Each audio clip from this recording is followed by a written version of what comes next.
Shalom Bapak Ibu Saudara, apa kabarnya? Senang sekali kita bisa berjumpa melalui program Sapaan Gembala. Sebelum kita bersama membaca dan merenungkan firman Tuhan, mari bersama kita berdoa.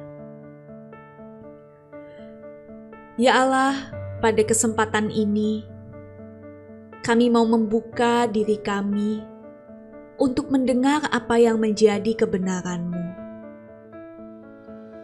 Kiranya Engkau sendiri yang berfirman melalui hamba-Mu ini untuk menyatakan kebenaran yang selayaknya menjadi gaya hidup kami sebagai pengikut-pengikut Kristus. Terima kasih Tuhan, kami berdoa di dalam nama-Mu, Allah kami yang hidup. Amin. Saudara, bacaan kita pada hari ini diambil dari 2 Petrus 3 ayat 14 hingga 18. Bapak Ibu Saudara bisa membaca keseluruhan ayat ini di tempat masing-masing. Tetapi saya akan membacakan ayat 14 untuk kita sekalian.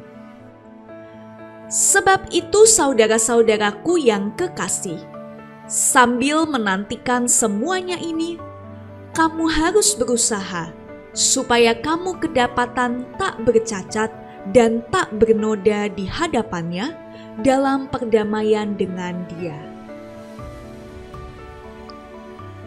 Saudara, bacaan Alkitab kita pada hari ini merupakan sebuah peringatan dari Rasul Petrus kepada orang-orang percaya kala itu supaya mereka waspada. Waspada terhadap siapa?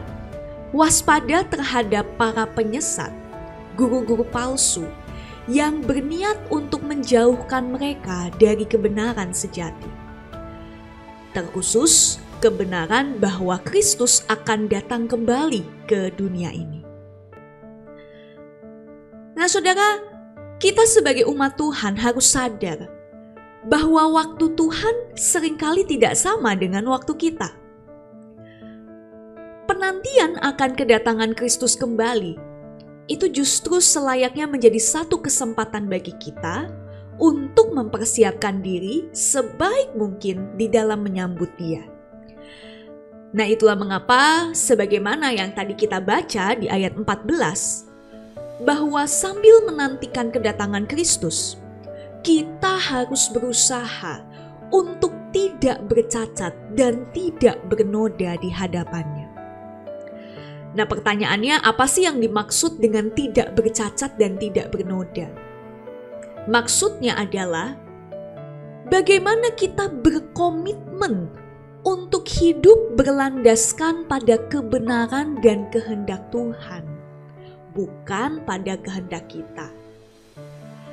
Dan pertanyaannya, bagaimana cara supaya hidup kita tidak bercacat dan tidak bernoda? Nah, ada dua hal kalau kita melihat di perikop ini. Yang pertama, saudara, kita diajak untuk menjauhi kejahatan dan berpegang pada kebenaran. Nah, kalau kita lihat pada saat ini ya, nampaknya kan justru yang terjadi adalah sebaliknya. Orang menjauhi kebenaran, tetapi justru berpegang pada kejahatan. Bahkan juga kalau kita perhatikan ya saudara, ketika orang-orang melakukan satu kesalahan atau kejahatan, rasanya kok tidak ada perasaan malu atau perasaan takut gitu ya. Takut mencemarkan nama baik sendiri, nama baik keluarga, dan terlebih lagi nama Tuhan. Ya. Kenapa saya mengatakan seperti ini? Karena sadarkah saudara bahwa kalau kita melihat di sosial media atau berita-berita di televisi, orang-orang yang tertangkap karena dia melakukan satu kesalahan justru tidak ada wajah atau tidak nampak bahwa mereka menyesal. Tidak nampak bahwa mereka ingin bertobat. Malah justru ada orang-orang yang bangga dan biasa saja ketika mereka melakukan kesalahan. Kalau beberapa minggu lalu saudara kita mengikuti sebuah berita, ada satu berita yang mengusik saya. Ya, diberitakan ada seorang mahasiswi di Pekanbaru yang dia mengendarai mobil Lalu ketika dia mengendarai mobil di dalam keadaan yang setengah sadar atau mabuk karena ketika dites ternyata positif narkoba begitu, dia menabrak seorang ibu yang mengendarai motor hingga ibu tersebut meninggal dunia. Ya, ini kan sebuah kejadian yang miris sekali kita mendengarnya. Nah, tapi setelah kejadian penabrakan itu, justru di sosial media beredar video yang merekam wajah si mahasiswi tersebut. Ya, jadi setelah dia menabrak si ibu itu, apa responnya? Responnya biasa saja. Dia tidak menunjukkan nada penyesalan, ya, hanya bermain HP saja seperti itu. Ya, ini sangat miris, saudara. Ya, tentu hal seperti ini seharusnya tidak kita lakukan. Ingat sekali lagi, saudara, apa yang mendasari perbuatan kita, pemikiran kita, perilaku kita, perkataan kita, itu bukan kesenangan kita, bukan juga pengakuan dari orang lain, tetapi Tuhan dan kebenarannya. Itu yang pertama.